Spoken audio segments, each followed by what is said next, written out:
So the client came to me and they were kind of beside themselves because they were wanting to talk to me about their speaking, and they said this thing that I have heard so many times that I want to make it its own episode. Just this thing.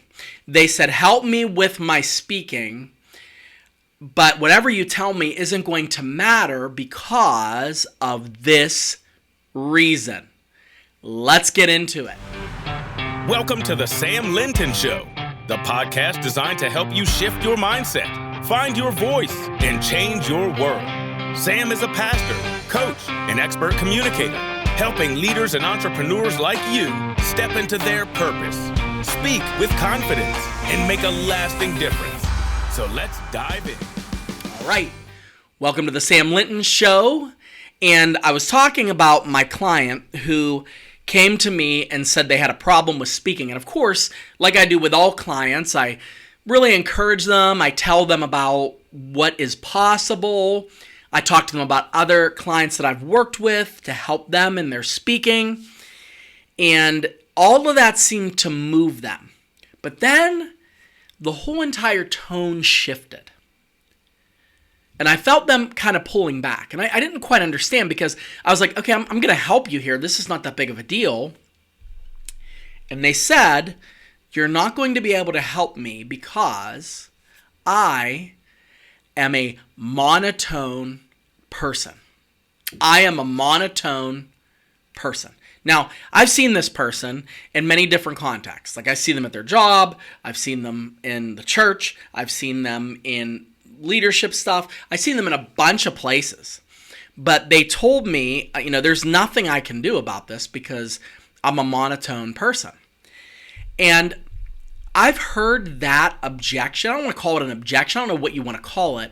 I've heard this line of reasoning a lot over the years in speaking coaching. And I've heard it come up in a bunch of different ways. People will say things like this. They'll say, I'm just boring. Like, I'm not like the speakers that I see on television. I'm not like podcasters. I don't have that type of voice. They'll say things like, well, I work with a guy, and when he speaks, people are laughing. He's into it. He's not planning anything. It seems like he's just talking off the top of his head. I'm not like that at all. Or what's worse is they'll say, I'm just boring. There's nothing interesting about anything I have to say. I talk about numbers, I talk about widgets, I talk about project updates. I don't have anything that is going to be helpful. And so what is the answer to this? What is the answer to this monotone thing? Or this boring thing? Or this thing that you think you have? Because I guarantee you, myself included, we've all thought at one point or another that we bore the pants off of the people that we listen to. And it's unfortunate because it's difficult to isolate it unless you actually have a conversation. So right off the bat, I want to just pitch my services. A lot of you, you're listening to this and you're a leader and you work for an organization and you're like, I know I have miles to go to become a better speaker. And I don't think you have as long as you think you do. But I do think that with some concerted effort and some intentionality, you could become a really creative and gifted speaker, but it takes some effort. So if you are looking for help in this area, podcast@samuellinton.com. I am your person. I would love to guide you through this. Now, back to this. How do we get rid of this monotone thing? Because you're like, well, no matter what, I have one speed, I am monotone. I'm going to give you the tools. I'm going to give you 3 considerations. Actually, I'm going to give you 4 because I'm going to give you a bonus consideration. And the first one is the bonus. I'm going to give you the bonus up front, so make sure you stay to the end. The bonus is, this isn't a personality trait, it's a habit. This is not a personality, it's a habit. So it's not you're a monotone person or you are a boring person. Because I guarantee you, if I track your life and really examine how you are in different contexts, you're going to see that you are not the person who is showing up in the meeting and being monotone. So this is not a personality type. It's not the DISC survey or Myers-Briggs or the Enneagram. It's not who you are. This is a habit that you have developed with regard to your speaking, not with regard to your personality. It's an external thing. It's very similar to, and I'm not into sports, but I'm just going to pretend that I am. There's a person in the church that I know whose husband is a golf instructor. And I don't know anything about golf, but I asked her kind of what is involved with this and how you become a golf instructor or golf coach. And what she told me is that he essentially will go and he will analyze the swing of his clients. So, there's a golf swing, which is when you're driving the ball. I'm really reaching here. I think I'm using the right terminology. Driving the ball, trying to get it into the green or onto the par, and now I'm gone. It's over. All right, but you know what I mean, hitting the ball really far. And all she said that he does is he examines what they do and he tries to break their habits. It's external. So a golfer, if they're in their right mind, isn't going to say, you know what, I just am one of those bad swing people. I'm just a bad swing person. No, they know that it is an issue of technique. It's not an issue of I was born like this, Lady Gaga. That's not how it works. And the same is the case for your speaking. Your speaking is a skill set. Your speaking involves technique like any other thing. And it can be, and it should be, improved upon as you intentionally put these things into practice. So it's not a personality, it's a habit. It's not a personality, it's a technique. And you have a monotone technique, or maybe you're a one-trick pony when it comes to your voice. Well, you can break that. Just like you can break a bad habit, you can add some tools into your arsenal and not just have the same thing over and over again. All right, okay, so next thing. Here's the second consideration and a way to shortcut. You're like, how do I become more dynamic, less monotone? You are going to become an imitator or an impressionist. You are going to start by making impressions of people that speak. Now, before you go, what are you talking about? Now, I want to just tell you where my background is. Dale Carnegie, and I learned a lot of this from Dale Carnegie's program, specifically in the Dale Carnegie course. And if you know anything about Dale Carnegie, what he would do is he would teach the principles of the A and the B part, the A part of the course and the B part of the course. The A would be the first half of the night, the B would be the second half of the night. And the A was the theory. That was like your how to win friends principles. That was, principles 1 through 30. That was the stress and worry principles 1 through 30 and how all of those fit. But during the second part of the course, Dale would invite other people, other instructors, and other personalities to come in to help engage and to teach and facilitate the second part of that course. And some of the people that he brought in were, in fact, actors from Broadway. Remember, Dale started in New York City. And so these actors would show people personality and how to speak. And remember, a lot of this was largely public speaking focused. And they would show them how to project their voices, show them how to use posture, all those things. And there were exercises. In one particular part of the course, there's a flexibility drill part where they drill into these things that Dale Carnegie uses the term almost like a persona. But really, it's an imitation. It's an impression. So everybody has impressions of people that they look at. You might have an impression of your spouse. You might have an impression of your favorite or least favorite, you didn't hear that from me, coworker. You might have an impression of your mother-in-law. You certainly have an impression of your children. And these impressions can become the baseline for how you speak differently. So I'll give you an example. So let's say I want to become a little bit more dynamic and I want to just try something on for size.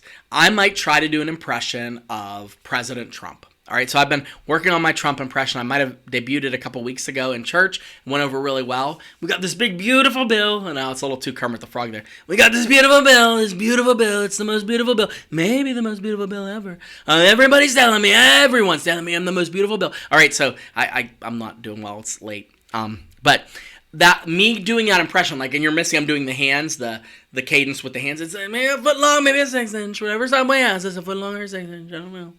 But that's my impression of him. Now, do I sound anything like him? No. But what I'm doing is I'm stretching my voice to get his imitation. I also have an Obama one. I haven't done this one publicly, but I'll do it. Michelle, if politicians aren't your thing, because that was a bad Obama impression. Michelle, today we are going to talk about American, and I can't do Obama that well, but you get the gist. And you might say that that's ridiculous, but there are things about President Obama that you might want to emulate. There are things about President Trump that you might want to emulate. You don't have to use a politician. You could use someone who is famous. Or if you want to use a caricature, like think about every villain in every cheesy movie you've ever seen. Like, today, this city is mine. Like that person. You might want to borrow from a cartoon. Cartoons are good sources of impressions because they are cartoonish. They're exaggerated. So the villain from The Incredibles, I can't remember, Syndrome, I think his name is. He was Buddy, originally the Buddy Incrediboy, but then he becomes Syndrome, and he's like, you threw me away, but I'm here, and I'm rich, and blah, blah, blah, blah, blah, whatever. And that is a persona. That's an imitation. You can grab onto that, and you can imitate. They don't have to be famous people. You can imitate people like your best friend when he's had too many glasses of wine. Hey, Sam, I just want to tell you, you're swell. I mean, you are really drawn out words. And of course, I don't have any friends like that, but you get it. That was my childhood. You get that, right? You can draw that out. You can make that person, you could grab that personality and utilize it for the purpose of seeing what it's like if you try that vocal range. All right?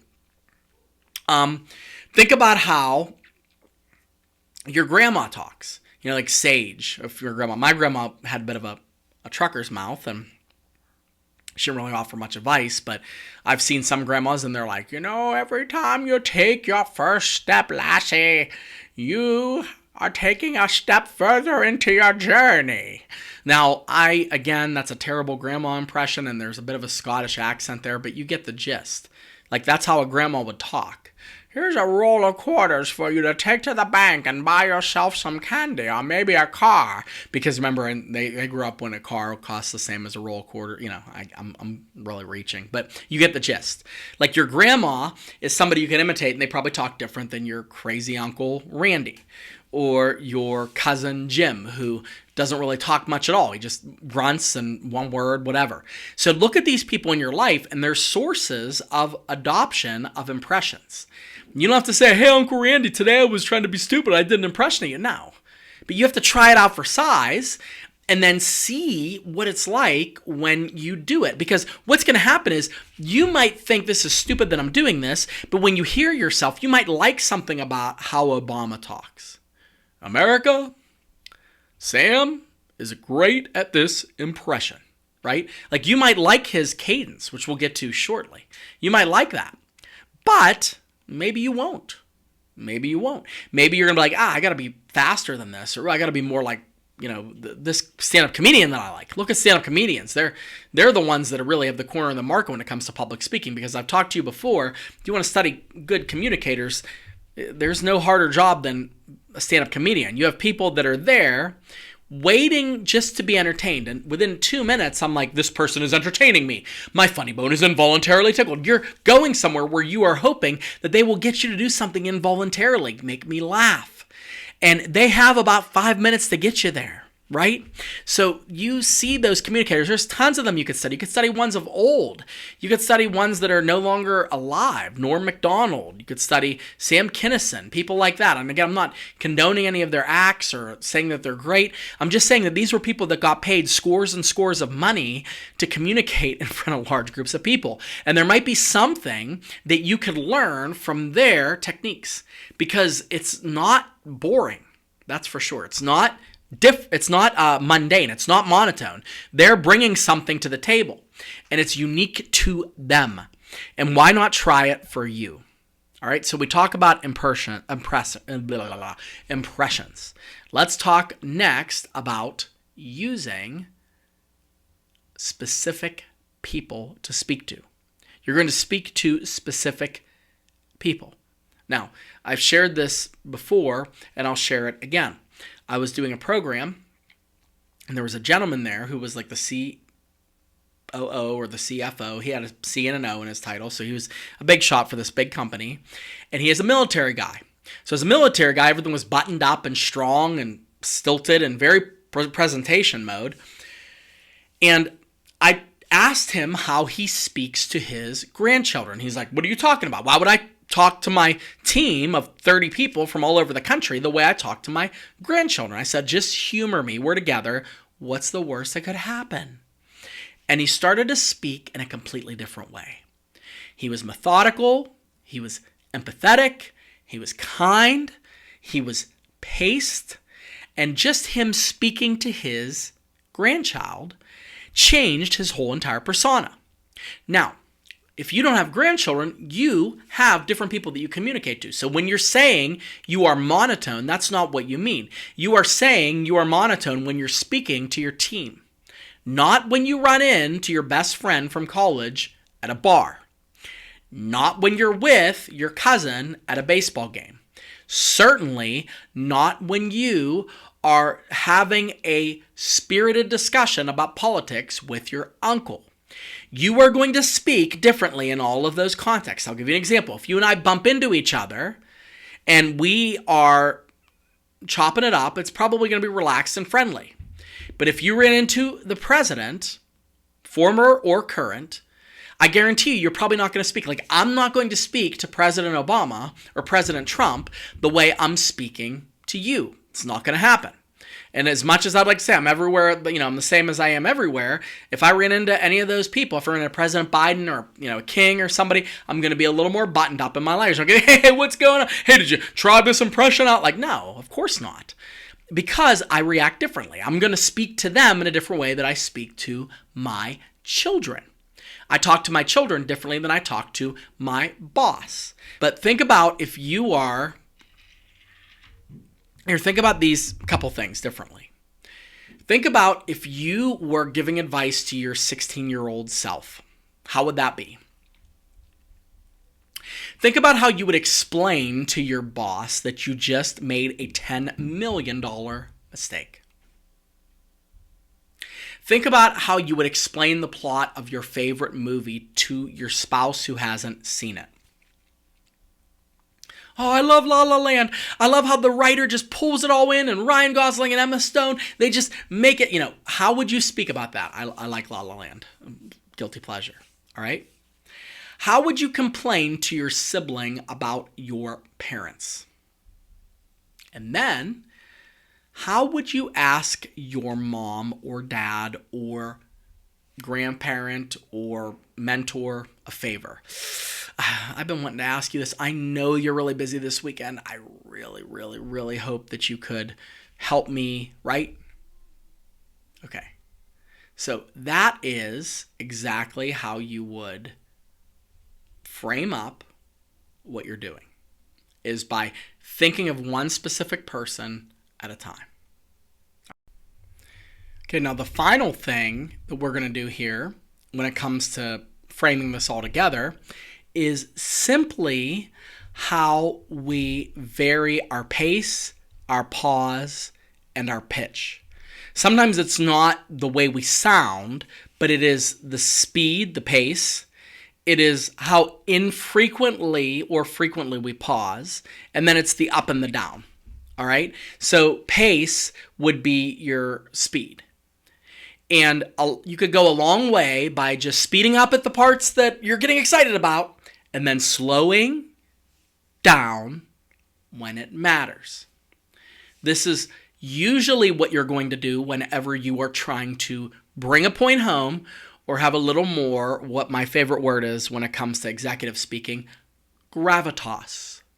That means it's serious. You can joke as a CEO. Don't say you can't. But sometimes you have to be the one that says, look, this is how we're going to get this done. Right? And then you have the pause, which is, an underutilized tool of the confident, the pause. King on this, in my humble opinion, was President Obama. He is the master of the pause. He'd say, Michelle and I were just talking about how Sam has the best Donald Trump impression. All right, now, I don't know if that sounds anything like him, but his pause is easy to emulate because he was so good at that. He would have millions of people watching him, and he would leave good portions of pausing for you to hang on his words. He was really gifted in that. Whether you think of him as a good politician or not is irrelevant to how he was as a communicator. But the silence adds drama. It doesn't add awkwardness. It shows that you're in charge and you're going to talk when you want to talk. Okay? Now the pitch is what we talked about in previous episodes. That's that rising or the falling of how we use our tone. So I said one of the things that I see a lot of folks guilty of in modern speaking is that thing that they do where the end of a sentence is always like a question. Like, I'm kind of unsure. Like, I think we're going to start with the stairs today, and then we're going to move along to putting the roof on. And it's always a little bit uncertain. And so I said, just tie an anvil to the end of those words and bring them down. But if you're vocalizing uncertainty, you go, I don't know how this is going to end up. Okay, that's me being uncertain. We're going to try, but who knows where we're going to land, all right? That's me being uncertain. But if I instead shift and say, we are going to land here.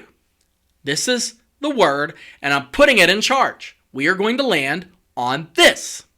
So this is your pitch. You want to go up when you are expressing surprise, like, oh, and then we're surprised. You want to go down when you are trying to be more deliberate. Now, we can beat this up, but all of you do this naturally. We all do this naturally when we are emphasizing certain things. We just forget to do it when we're doing a presentation because we button ourselves up and we button up all of the cool edginess of our communication out of our communication instead of just being natural. So how do you do this? Well, I'll tell you a little shortcut. A shortcut is practice speaking while you are doing some sort of an exercise. Practice speaking while you are doing some sort of an exercise. You are going to have a lot of difficulty staying monotone when you are trying to keep up with or catch your breath. I will give you an example. I have one friend who I work with at the church, worked with him for years, and I'll occasionally walk with him. And if we walk, it's on the rare side because I don't work with him as much as I work with some of the other folks. But when I do, he walks very fast. And when we walk fast, if we're going up any kind of a grade in the hill, I become very short of breath because I have walrus-like tendencies. No, I don't. That's just a joke. But I do. I become like, if we're going to walk uphill really fast, I'm not going to be talking at the pace that I'm talking now. I'm going to be a little more hurried with my words, and I'm going to move, take a break, and I'm going to keep going. And that's why this happened. I'm going to take a break. Now, when we're walking slowly, I'm going to meander a little bit. Move like this. You know how that works. It's like this. And if I'm in an excited part or if I'm crossing the street and I'm running really quick, I might spit it, but yeah, this is how we got to get to the bottom of this church thing, right? So a good exercise to vary your pace and your tone is by doing it when you're doing something that is physical, where it's going to force you to change your speaking, where you're actually going to have to tap into some dynamic in order to get to the other side of whatever it is that you're going to say. So I would encourage you to think about doing that because that's a quick way to really kind of frame what you do. So just to summarize, and this is important, you want to, number one, realize this is not a personality. It's a practiced habit. It's something that you've been doing. You don't have to do this, okay? Secondly, it can be changed simply by imitating somebody. Imitate somebody, grab a persona, and try to imitate that and become that when you're speaking. Next, you want to talk to a specific person. Think about how you talk to your spouse. Think about how you talk to your best friend. Think about how you would talk to me if you ran into me at the coffee shop versus how you would talk to the president if you ran into him in a motorcade. Like, you're not going to speak to us the same way. I doubt it. I doubt that very much. And then finally, you want to get exercise going so you can vary your pace, pause, and pitch so that you have some variation in your speed and in how you say what you say, and not just in the words and in the way that you approach it. These will break your monotone, but you have to try things differently. So again, my recommendation is I would love to work with you. Podcast@samuellinton.com. If that is not feasible for you, record yourself, cringe at what you see, and improve without coaching. Listen to yourself on the voice memo app, record yourself and get a comfortable feel, maybe submit it to somebody. Try to see what you sound like. Submit it to me. I would open it up. If you want to send me a recording of yourself speaking, I would love to see you. Podcast@samuellinton.com. I have no problem with a 30-minute discussion about your speaking. I would love to do that for you just so that we can get you a win right away, because that's what I believe in, because there's no celebration for me unless there's a breakthrough for you. So with that said, thank you for tuning into the Sam Linton Show. Shift your mindset, find your voice, change your world. We'll see you next time.